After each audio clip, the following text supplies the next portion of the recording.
All you Arthur users, you guys are brave, man. We're going to get into it.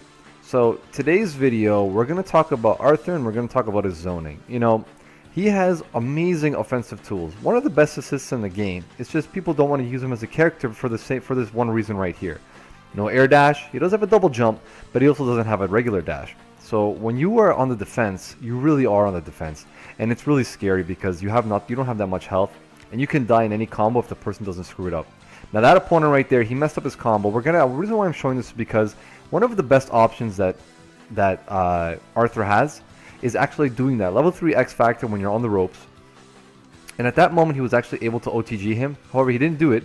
But we're going to get into the zoning here. Now, you would say, well, what is Super Skrull doing? Why doesn't he just go over him? Well, no. Super Skrull is one of the best characters to counter anybody who's zoning. The reason why is because he can come right above your head. But the thing with this is, you see what Arthur's doing. When he does a short jump, he can throw the 3 daggers. The reason why nobody's going to jump over his head is because while he's still jumping in the air, Arthur is one of the only characters in the game who could actually do a 1, a 2, and a 3 while moving back in the air. And you can't do the meteor crush. You can't go and try to snipe him from upstairs because he will be able to counter you with a projectile. And one of the things is too, he's one of the characters that if you don't take care of his projectiles, besides Morgan, I just want to notice that right there too. One of his options to counter anybody who's trying to do hypers, you can actually do the sword Shoryuken motion and you will be able to counter. Now, that's what I was saying about Morgan. Morgan, I'm not going to talk about Morgan, but I'm just saying she's a character that can destroy an opponent on her chip damage. Arthur is one that could do that without basically breaking the game. Now, the reason why I'm saying this is because he has the capabilities when the right assists, he's a havoc. He's going to rain havoc on you. And I wanted to come back to this whole thing with Super Skrull. And we're going to see it as well, is that the fact that you have to pay attention to be able to do your projectiles and timing them right. Now, you got to time them right.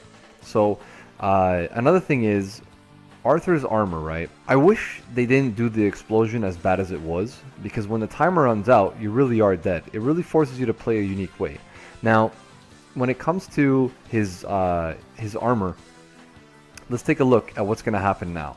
The armor doesn't explode until the hyper ends, but because there's so much time in between, it's still going to explode and you're still going to get punished for it. Now, I want to show an example here where we're going to talk about another Arthur coming in on the incoming, because this is the most important if you're not using Arthur as your main character. But we're going to talk about his X Factor capabilities, and this is one of the reasons why people use him. A lot of characters like Hagar like to use him because of the assist, but you can do this. Now, the only way to properly counter that is timing it correctly. You have to time it correctly and jump. You can't jump forward, you'll get hit, you got to jump backwards. But that will, if not taken care of, it is a true string and you will get killed. You don't want to advance guard that. Now, another thing is the fact that we're talking about again is like, well, what's going to happen when you explode and you've got armor on? Most characters who use Arthur, guess what? You're using Arthur because you want to use him as an assist. That projectile assist is insane. When you have the ability to use it as armoring him up to get them increased damage, it's crazy. And so now again, we're going to show him on the incoming right now. So because his hyper is safe, it's one of the best things that he could do if your opponent is actually blocking it.